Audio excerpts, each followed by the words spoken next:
58 நிமிடங்கள். ஆமே, நாங்கள் வார்த்தையின் வெளிச்சத்தோடு இணைந்திருக்கிறோம். வார்த்தையின் வெளிச்சத்தோடு எங்களோடு பாஸ்டர் இணைந்திருக்கிறார்கள். இணைப்பில் இருக்கும் பாஸ்டரை நாங்கள் அழைப்புகள் கொண்டு வந்து வெளிச்சத்தை காண்போமா? அழைப்போம். Praise the lord pastor. Praise the lord Suba Ilango. Praise the lord நேயர்களே. Praise the lord pastor. கர்த்தராகிய இயேசு கிறிஸ்துவின் நாமத்தினாலும் வார்த்தையின் வெளிச்சத்தின் பகுதியில உங்களை நான் வாழ்த்தி வரவேற்கின்றேன். வெளிச்சத்தை காண ஆவலாயிருக்கிறோம் பாஸ்டர், எடுத்து வாருங்கள். ஆமென். நாங்கள் இன்றைக்கு எங்களுடைய தேவன் பெரியவராக இருக்கிறார். எல்லா தேவர்களிலும் பார்க்க எங்களுடைய தேவன் பெரியவர் என்பதை பற்றி நாங்கள் பார்க்க போகிறோம். ஒரு ஜெபத்துடன் ஆரம்பிப்போம். கிருபையும் இரக்கமும் பரிசுத்தமும் நிறைந்த எங்கள் அன்பு தகப்பனே, ஒன்றான மெய்த்தேவனாகிய நீர் பெரியவர், இயேசு கிறிஸ்து பெரியவர், எங்களுக்கெல்லாம் வாசம் செய்கிற பரிசுத்த ஆவியானவர் நீர் பெரியவர். நீர் பெரியவர் என்பதை இந்த உலகத்தில் உள்ள ஒவ்வொரு மக்களும் அறிந்து கொள்ள நீர் கிருபை செய்வீராக.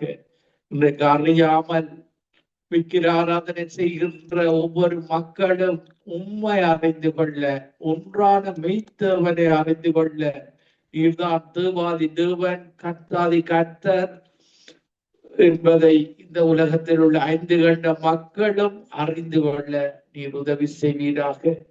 துதி கன மகிமை ஒன்றான மெய்த்தேவனாகிய உமக்கே செலுத்தி, ஆண்டவரின் ரட்சகருமாகிய இயேசு கிறிஸ்துவின் நாமத்தில் ஒருவரை ஆசீர்வதித்து ஜெபிக்கிறேன். எங்களை எப்பொழுது நேசிக்கிற எங்கள் நல்ல பிதாவே, ஆமென். நாங்கள் யாத்திராகமம் 18ஆம் அதிகாரம் 11வது வசனம் சொல்லுகிறது, கர்த்தர் எல்லா தேவர்களை பார்க்கிலும் பெரியவர் என்பதை இப்பொழுது அறிந்திருக்கிறேன். அவர்கள் இடும்பு செய்த காரியத்தில் அவர்களை மேற்கொண்டார். பல்வேறு மதங்களில் வாழுகிற மக்கள் அன்றைக்கு யோர்தான் நதிக்கு அப்புறத்தில் இருந்தார்கள். அவர்கள் எங்களுடைய தேவன் இஸ்ரவேல் ஜனங்களை செங்கடலை பிளந்து யோர்தானை பின்னிட வைத்து எரிகோ கோட்டையை வீழ்த்தி இப்படியாக அவர்கள் இருக்கும் இடத்துக்கு போய்விட்டார்கள். பாருங்கள், அவர்கள் யோசிக்கிறார்கள், எங்களுடைய கண்மலையை விட அந்த இஸ்ரவேலுடைய தேவன் பெரியவர், அவர் தெற்கத்திய வெள்ளத்தை திருப்புகிறதவனாக இருக்கிறார். பாருங்கள், ஆசீர்வாதத்தை கட்டளையிடுகிற தேவனாக இருக்கிறார், தேவாதி தேவனாக இருக்கிறார். இன்றைக்கு அந்த யோர்தானின் அக்கறையில இருந்த அத்தனை மக்களும் இப்படியாக விக்கிர ஆராதனை இருந்தார்கள், தேவர்களை வணங்குகிற காரியத்தில இருந்தார்கள். இப்படியான தேவர்களை பாருங்கள், அவருடைய அந்த ஜனங்கள், அந்த விக்கிர ஆராதனை செய்கிற ஜனங்கள் இந்த ஒன்றான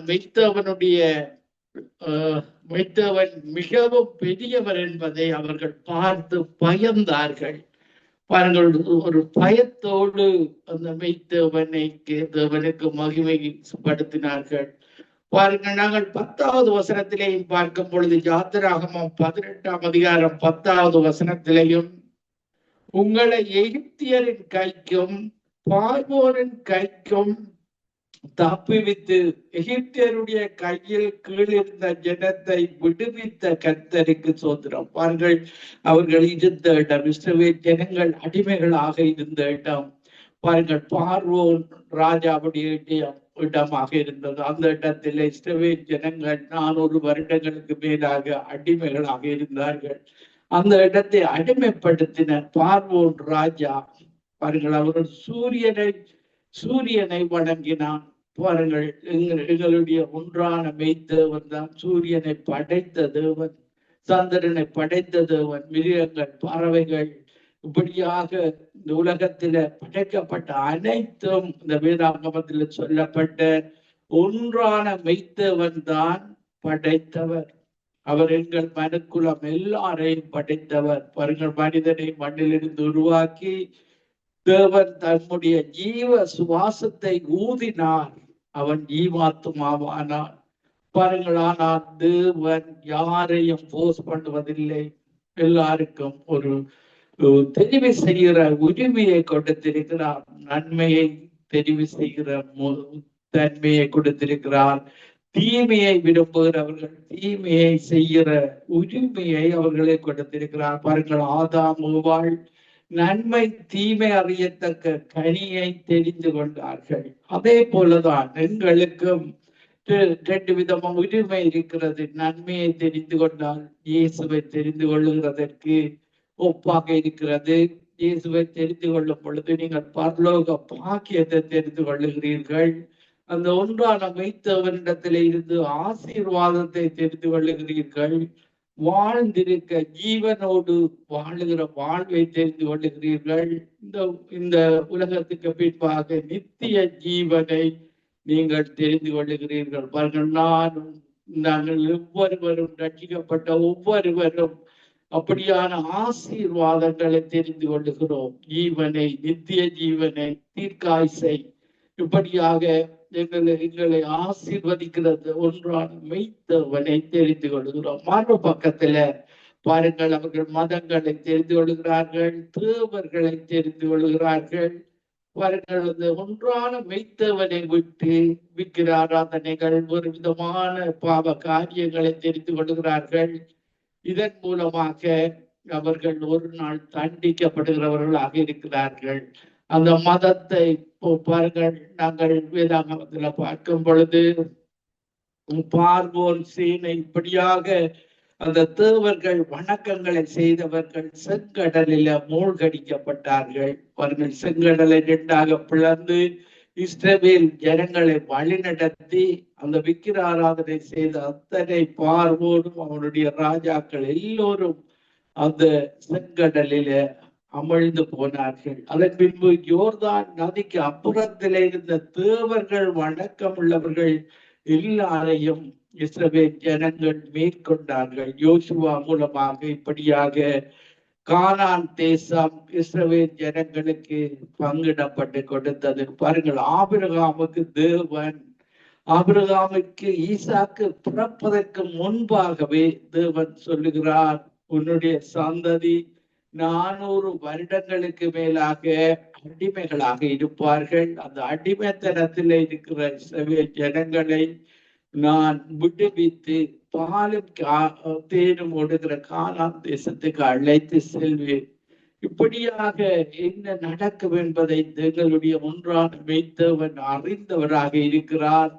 நீங்கள் இப்படியாக இயேசுவை இரட்சகராக ஏற்றுக்கொள்ளும் பொழுது அவர் உங்களை அந்த பரலோக ராஜ்யத்துல உங்களை அழைத்து செல்கிற தேவனாக இருக்கிறார். இயேசுவிடத்துல நாங்கள் அப்போஸ்தலர் 4ஆம் அதிகாரம் 12வது வசனம் சொல்கிறது, ரட்சிக்கப்படுவதற்கு கொடுக்கப்பட்ட ஒரே ஒரு நாமம் ஆண்டவராகிய இயேசு கிறிஸ்துவுடைய நாமம். அவருடைய நாமமே அல்லாமல் வேறு எந்த நாமமும் ரட்சிப்புக்கு கொடுக்கப்படவில்லை. நீங்கள் தேவர்களை விக்கிரகங்களை ஆராதித்தால் ஒரு நாள் அழித்து போவீர்கள். அந்த ஒன்றான மெய்த்தேவன் எரேமியா 10ஆம் அதிகாரம் 11வது வசனத்தில் சொல்லி இருக்கிறார், அந்த தேவர்களை நான் ஒரு நாள் நீதி செய்கிற தேவனாக நான் மாறுவேன். ஒரு நாள் அந்த தேவர்களை, அந்த மக்களை நீதி செய்கிற தேவன் தான் எங்களுடைய தேவன். பாருங்கள், இப்படியாக நாங்கள் பார்க்கும் பொழுது நாங்கள் சங்கீதம் 96ஆம் அதிகாரம் 4வது வசனத்திலே பார்க்கும் பொழுது, கர்த்தர் பெரியவரும் மிகவும் தோத்தரிக்கப்படத்தக்கவருமாய் இருக்கிறார், எல்லா தேவர்களிலும் பயப்படத்தக்கவர் அவரே. பயப்படுவார்கள். பாருங்கள், ஒன்றான மெய்த்தேவன் அமைதியாகத்தான் இருப்பார். அவர் ஒரு நாள் அவருடைய கரம் நீட்டப்படும் பொழுது பாருங்கள், அந்த மக்கள் எல்லாம் தண்டிக்கப்படுவார்கள். பாருங்கள், யோசுவா கோலை நீட்டின பொழுது செங்கடல் 2ஆக பிளந்தது. அதன் பின்பாக 30 லட்சம் இஸ்ரவேல் ஜனங்களும் அந்த செங்கடலை கடந்து சென்றார்கள். அதன் பின்பு பாருங்கள், அந்த செங்கடல் மூடப்படுகிறது. பாருங்கள், அப்படியாக தேவர்கள் சூரிய நமஸ்காரம் பண்ணினவர்கள் அதன் பின்பாக தொடர்ந்து போய் மறித்து போனதை நாங்கள் பார்க்கக்கூடியதாக இருக்கிறது. கர்த்தர் பெரியவரும் மிகவும் தோத்தரிக்கப்படத்தக்கவருமாயிருக்கிறார், எல்லா தேவர்களிலும் பயப்படத்தக்கவர் அவரே. பாருங்கள், இந்த தேவர்களின் வணக்கம் என்பது விக்கிரகங்களை வணங்குவது.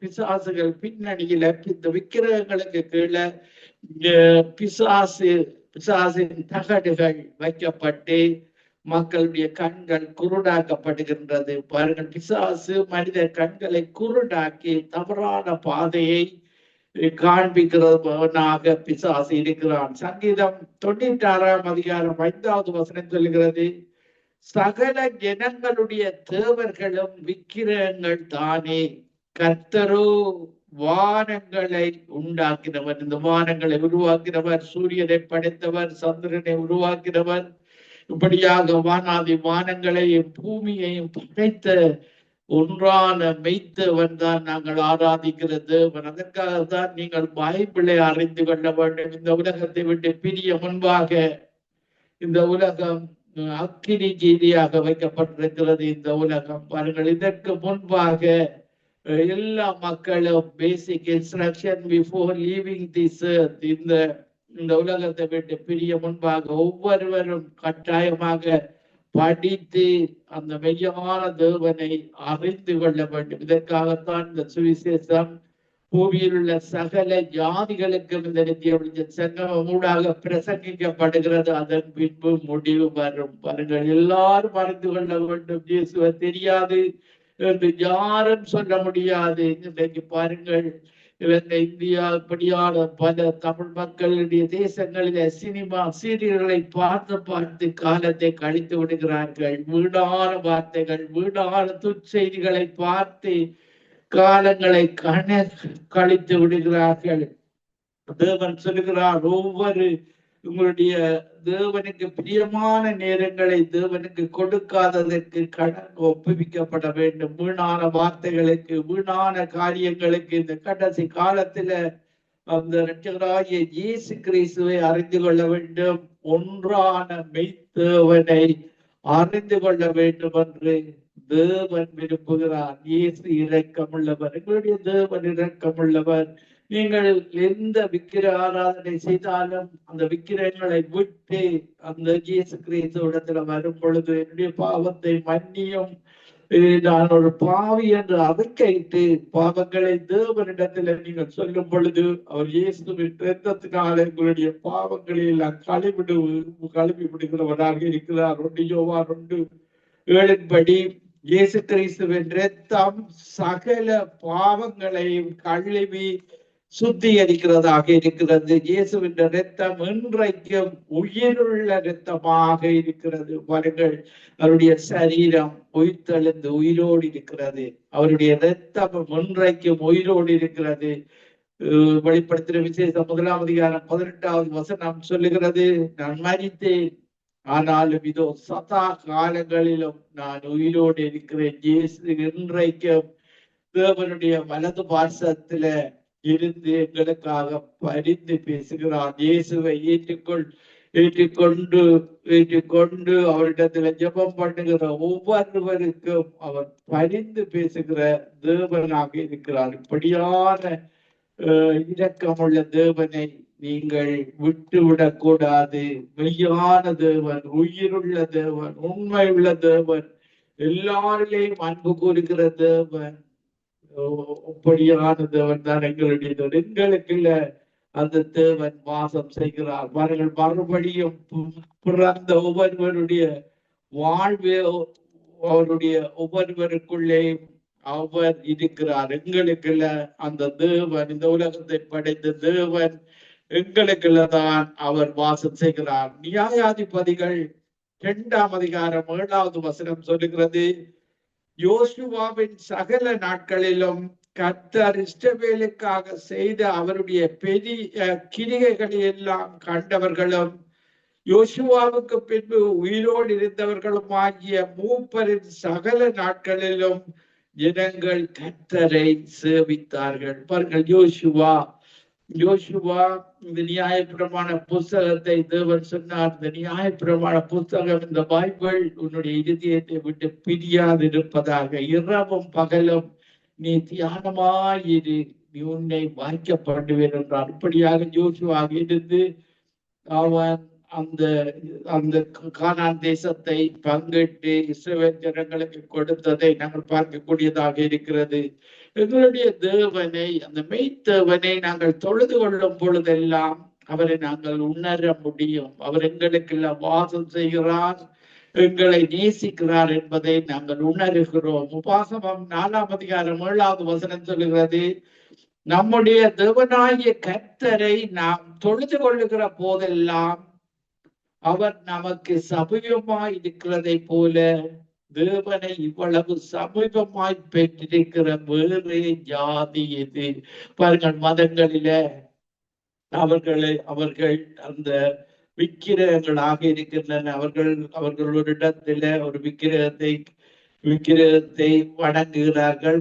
சரீர பிரகாரமாக அவர்கள் அந்த தெய்வங்களை தேடுகிறார்கள். நாங்கள் தேடுவது உள்ளான மனுஷனில எங்களுடைய ஆவி தேவன் தந்த தீபமாயிருக்கிறது. அந்த தேவன் தந்த தீபமான ஆவி அந்த பரலோகத்திலே அனுப்பப்பட்ட பரிசுத்த ஆவியோடு இணைகிறது. பரலோக சந்தோஷத்தை நாங்கள் உணர்கிறோம். பரலோக சந்தோஷத்தை பெற்றுக் கொள்கிறோம், அன்பை பெற்றுக் கொள்கிறோம், சமாதானம், சந்தோஷம். இப்படியாக இயேசு கிறிஸ்துவுடைய அத்தனை நல்ல குணங்களையும் நாங்கள் பெற்றுக் கொள்ளுகிறோம். இப்படியான தேவன் தான் எங்களுடைய தேவன். அவரை தொழுது கொள்ளும் பொழுது அவரை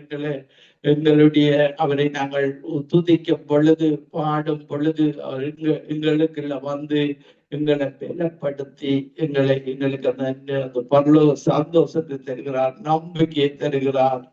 இப்படியான தேவன் தான் எங்களுடைய தேவன்.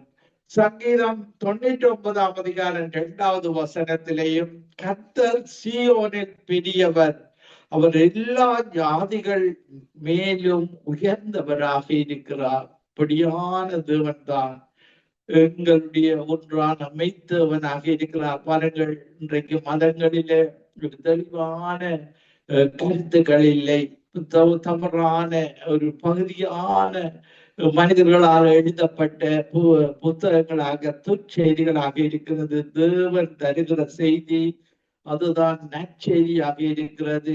அவர் சொல்லுகிறார், பாருங்கள், தேவன் போய் சொல்ல ஒரு மனிதர் அல்ல, மனம் மாற அவர் ஒரு மனிதர் அல்ல, சொல்லியும் செய்யாதிருப்பாரோ, வசனித்தும் நிறைவேற்றாதிருப்பாரோ. அவருடைய வார்த்தைகள் மாறாதது.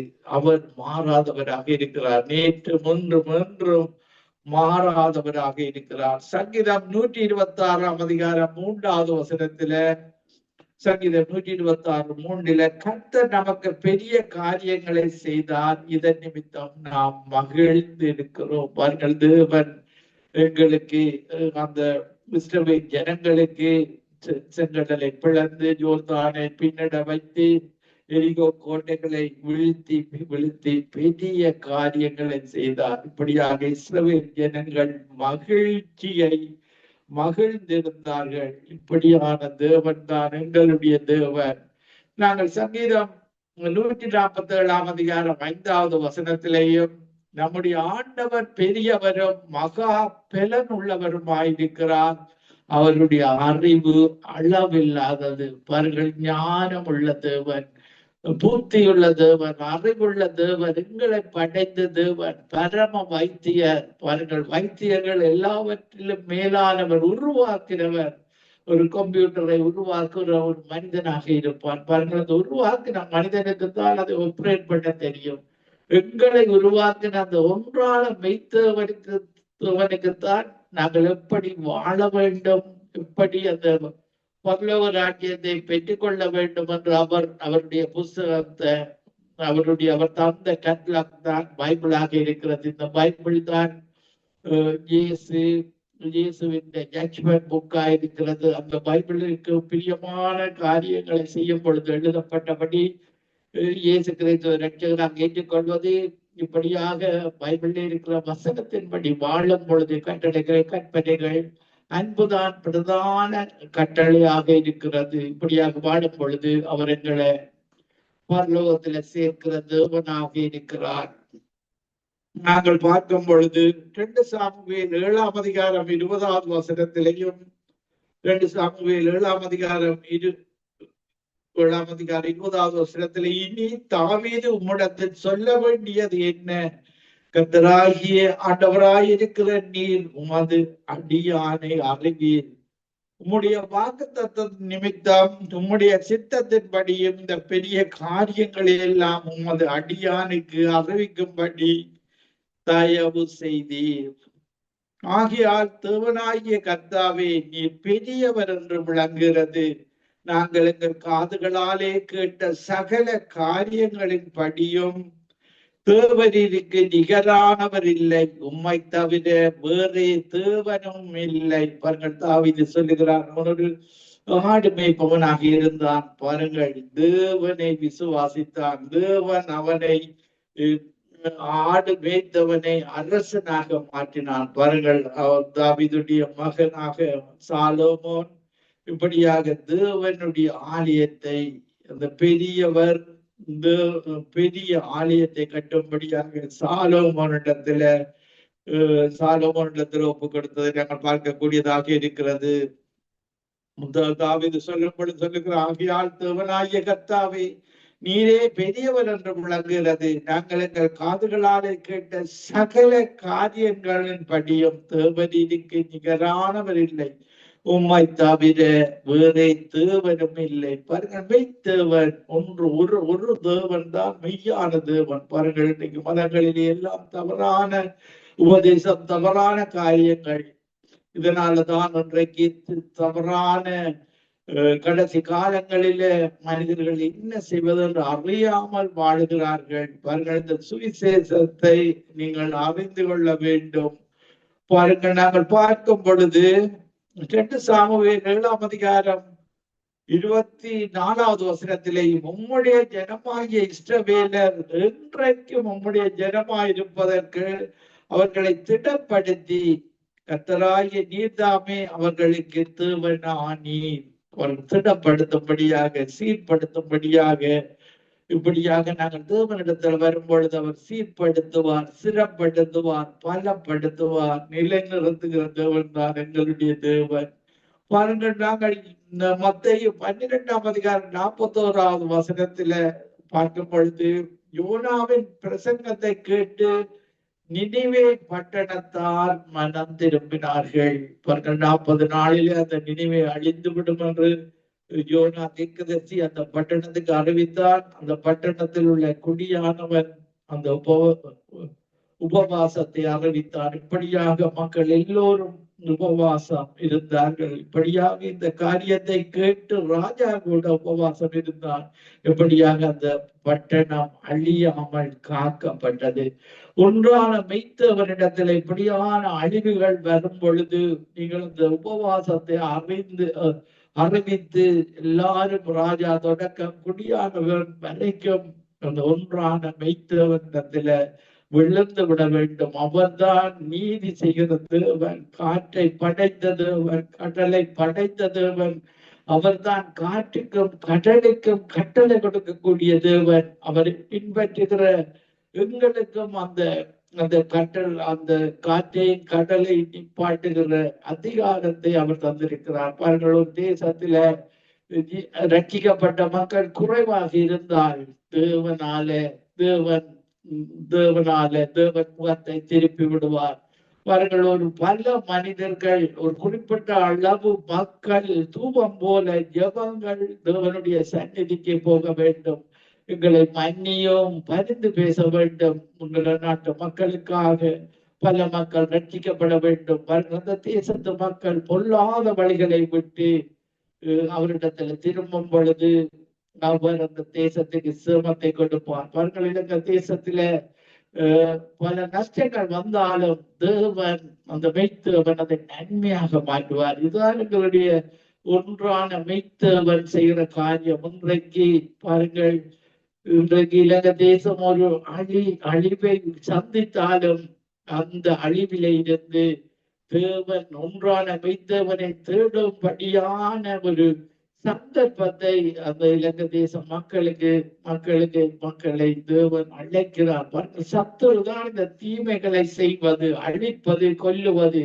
ஆனால் தேவன் அந்த தீமைகளை நன்மையாக மாற்றுவார். பாருங்கள், எல்லா நாடுகளிலேயும் அமெரிக்கா, ரஷ்யா, சீனா, இன்றைக்கு எங்களை எத்தனையோ யுத்தங்களினால மக்கள் இறந்தார்கள், பஞ்சத்தினால இறந்தார்கள். அந்த நேரங்களிலே இந்த நாடும் இலங்கையை திரும்பி பார்க்கவில்லை. ஆனால் தேவன் அவர்கள் அந்த ஒன்றான மெய்த்தேவன் அந்த தேசத்தை நேசிக்கிறார். பாருங்கள், நாங்கள் பாருங்கள், இந்த இந்த வெள்ளத்தினால மக்கள் இறந்திருந்தாலும் அந்த தேசத்தின் மேல் அன்புள்ளவராக பாருங்கள். அதுல இருந்த மக்களின் எண்ணிக்கையை பார்த்தால் இனக்கலவரங்களுக்கு ஊடாக, கொரோனாவுக்கு ஊடாக இறந்த மக்களின் தொகை அதிகரித்தது. இதற்காக 100 மடங்கு. பாருங்கள், இப்படியாக இனக்கலவரங்களினால் அந்த காலங்களில் நடந்த மரணங்கள், தேவனுக்கு பிரியமில்லாத மரணங்கள் எவ்வளவோ அளவுக்கு அதிகமானவை. ஆனாலும் ஒரு குறிப்பிட்ட அளவு மரணத்திலே இருந்து தவிர்த்திருக்கிறார். அவர்கள் பல தேசங்களிடத்திலிருந்து அந்த மெய்யான தேவன் உதவி கிடைக்க செய்திருக்கிறார். இனியாவது அந்த தேசம் இயேசுவை தேட வேண்டும். இயேசுவை அறிகிற அறிவை அந்த தேசம் பெற்றுக்கொள்ள வேண்டும் என்று தேவன் விரும்புகிறார். பாருங்கள், பிசாசு தான் திருடுறது, கொல்லுறது, அழிக்கிறது, இப்படியான காரியங்களை செய்கிறவன். ஆனாலும் இந்த தீமைகளிலே இருந்து இயேசு அதை நன்மையாக அந்த இரட்சகராகிய இயேசுவை அறிகிற அறிவை பெற்றுக் கொள்ளும்படியாக இந்த காலத்தில அவர் பாருங்கள், ஒரு யுத்தம் வருகிற மக்கள் ஒரு யுத்தத்துக்கு ஆயத்தப்படுத்திக் கொண்டிருந்தார்கள். பாருங்கள், வறுமை வந்தது, பஞ்சம் வந்தது, இப்படியான பல காரியங்கள் வந்தாலும் பாருங்கள், இந்த பிக்குமா தமிழர்களை கொல்ல வேண்டும் என்று நிற்கிறார்கள். இப்படியாக தமிழ் மக்களும் சிங்கள அரசாங்கத்துக்கு எதிராக பாருங்கள் நடந்து கொண்டிருக்கிறார்கள். ஆனால் இன்றைக்கு எல்லாவற்றையும் இழந்து நிற்கும் பொழுது பாருங்கள், நாங்கள் ஏன் யுத்தம் பண்ணினோம், ஏன் எங்களுக்கு வறுமை வந்தது, அந்த நன்றாக நீங்கள் ஆராய்ந்து பார்த்தீர்களாக இருந்தால் அந்த ஒன்றான மெய்த்தேவனை நீங்கள் அறியாத காரணம் தான் எல்லாம் காரணம். ஆனாலும் தேவன் இன்றைக்கும் மனம் திரும்பும் பொழுது அவர் அந்த தேசத்தை மீண்டும் கட்டி எழுப்ப வல்லமை உள்ளவராக இருக்கிறார். அவர் ஆசீர்வதிக்கிற தேவன், ஒருவரை கைவிடுகிற தேவன் அல்ல, அன்புள்ள தேவன். என்னிடத்தில் இயேசு சொல்லுகிறார், என்னிடத்தில் வருகிறவர்களை நான் ஒரு பொழுதும் புறம்பே தள்ளாத தேவனாக அவர் இருக்கிறார். நாங்கள் எரேமியா 10ஆம் அதிகாரம் 6வது வசனத்திலே, கர்த்தாவே உமக்கு ஒப்பானவன் இல்லை, நீரே பெரியவர், உமது நாமமே வல்லமையில் பெரியது. அவர்கள் இப்படியாக பெரியவர் எங்களுக்கு இருக்கிறார், எங்களையும் பெரிய காரியம் செய்யும்படியாக அடைந்திருக்கிறார்.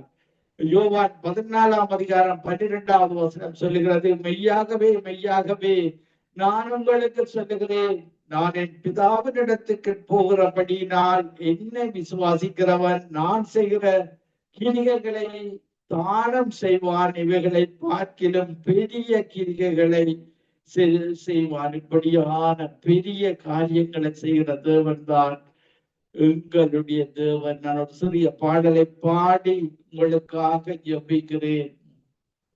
பெரியவர் எனக்குள்ளே, மிகவும் பெரியவர் எனக்குள்ளே, எல்லாரிலும் பெரியவர் எனக்குள்ளே, மிகவும் பெரியவர் எனக்குள்ளே, ஒருவராய் பெரிய அதிசயங்கள் செய்த பெரியவர் எனக்குள்ளே, ஒருவராய் பெரிய அதிசயங்கள் செய்த பெரியவர் எனக்குள்ளே, இயேசு பெரியவரே, இயேசு பெரியவரே, என்றும் என்றும் ஜீவிக்கின்ற இயேசு பெரியவரே,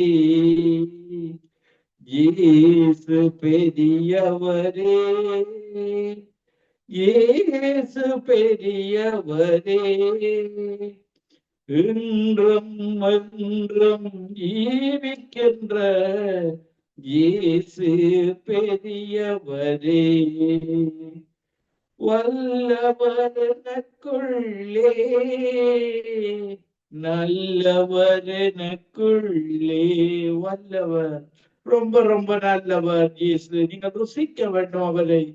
வல்லவர் எனக்குள்ளே, நல்லவர் எனக்குள்ளே, ஒருவராய் பெரிய அதிசயங்கள் செய்த பெரியவர் எனக்குள்ளே, ஒருவராய் பெரிய அதிசயங்கள் செய்த பெரியவர் எனக்குள்ளே, இயேசு பெரியவரே,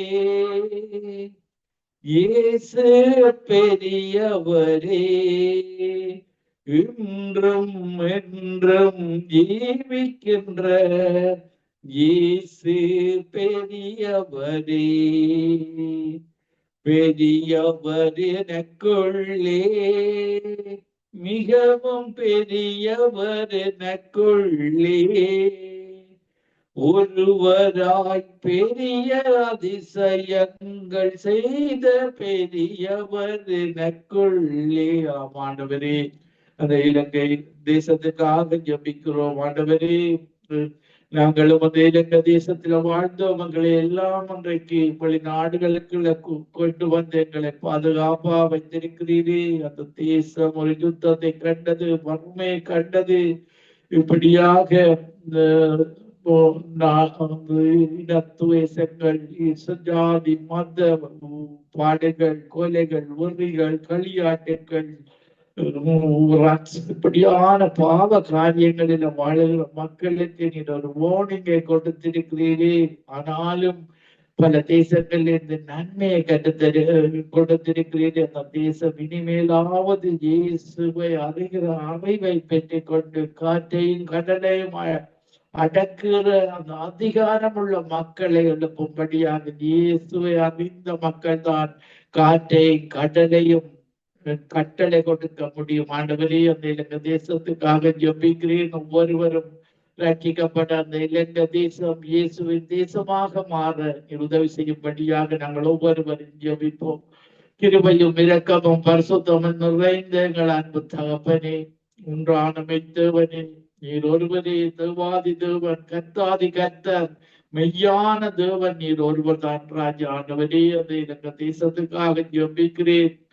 அவர்கள் செய்த பாவங்களை மன்னிக்கும்படியாக, யுத்தங்கள் மூலமாக செய்த பாவங்கள், வறுமையின் மூலமாக செய்த பாவங்கள், அந்த கொரோனா நோயின் மூலமாக செய்த பாவங்கள், அந்த வறுமை வந்த பொழுது செய்த பாவங்கள், இந்த பாவங்களை மன்னிக்கும்படியாக இயேசுவே அந்த தேசத்தை இரத்தத்தினால கழுவிப்படியாக ஜெபிக்கிறேன். தமிழ் மக்கள், சிங்கள மக்கள், முஸ்லிம் மக்கள் எல்லாரும் செய்த பாவங்களுக்காக ஜெபிக்கிறேன். அவர்களுடைய ஒவ்வொருவருடைய பாவங்களை ஒருவர் மன்னித்து வாழுகிற தன்மையை அவர்களுடைய பாவங்கள், ஒவ்வொரு பாவங்களையும் எதிர்த்து துப்பாக்கி தூக்கிய கொலைகள், வெறிகள், களியாட்டங்கள் செய்த பாவங்களை, இந்த டூரிஸ்ட் வந்து செய்த பாவங்கள், ஒவ்வொரு பாவங்களை இயேசுவே இந்த நேரத்திலும் மன்னிக்கும்படியாக, இயேசுவே உம்முடைய இரத்தத்தினால எங்க தேச மக்களை உம்முடைய இரத்தத்தினால கழுவி விடும்படியாக ஜெபிக்கிறேன். ஆண்டவரே, உம்முடைய இரத்தம் இன்றைக்கு உயிருள்ள இரத்தமாக இருக்கிறது. அந்த தேசத்துக்குள்ள வந்த அந்த அந்நிய அக்கினிகளை இயேசுவின் இரத்தத்தினால கழுவும்படியாக ஜெபிக்கிறேன். ஆண்டவரே, இந்த அக்கினிகளை அந்த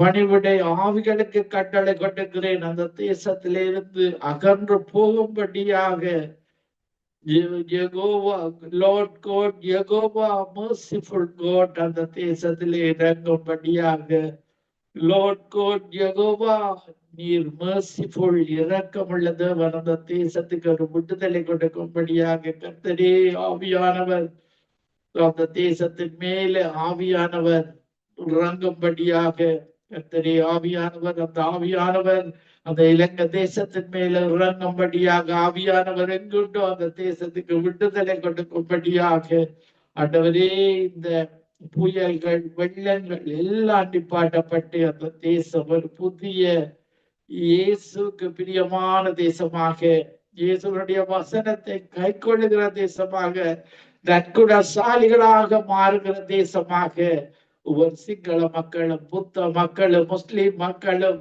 இயேசுதான் வழியும் சத்தியமும் ஜீவனும் என்பதை அந்த தேசம் அறிந்து கொள்ள, தாங்கள் செய்த ஒவ்வொரு பாவங்களையும் நீர் கழுவி விட்டீர் என்ற உணர்வோடு வாழ, இனி எங்களுக்கு யுத்தம் வேண்டாம், யுத்தம், கவலைகள், கண்ணீர்கள், துக்கங்கள் வேண்டாம். இயேசுதான் வழியும் சத்தியமும் ஜீவனும் என்பதை உணர்ந்து பரலோக ராஜ்யத்தையும் நீதியையும் இலங்கை தேச மக்கள் தேடும் பொழுது நீர் அனைத்து தேவைகளையும் அந்த தேசத்துல சந்திக்கிற தேவனாக இருக்கிறீர். நீர் அற்புதம் செய்கிறவர், நீர் பெரியவர், அதிசயம் செய்கிறவர். நீர் தான் உம்மிடத்தில் ஒப்பு கொடுக்கிறோம், பரலோகத்துக்கு தெரிவிக்கிறோம். பரலோகத்தில் இருந்த அந்த தேசத்துக்கு ஒத்தாசை அனுப்பி இன மத வேறுபாடுகளை மறந்து இயேசுவை ரட்சகராக ஏற்றுக்கொள்ளுகிற தேசமாக மாற்றும்படியாக ஜெபிக்கிறேன். தூபம் போல ஜெபங்களை பரலோகத்துக்கு எடுக்கிறேன். அந்த தேச மக்களை ஆசீர்வதிக்கிறேன். ஒவ்வொருவரும் உண்மை அறிகிற அறிவை கொண்டும் இயேசுவே அவர்களை என்னுடைய இருதயத்தின் ஆழத்திலிருந்து ஆசீர்வதிக்கிறேன்.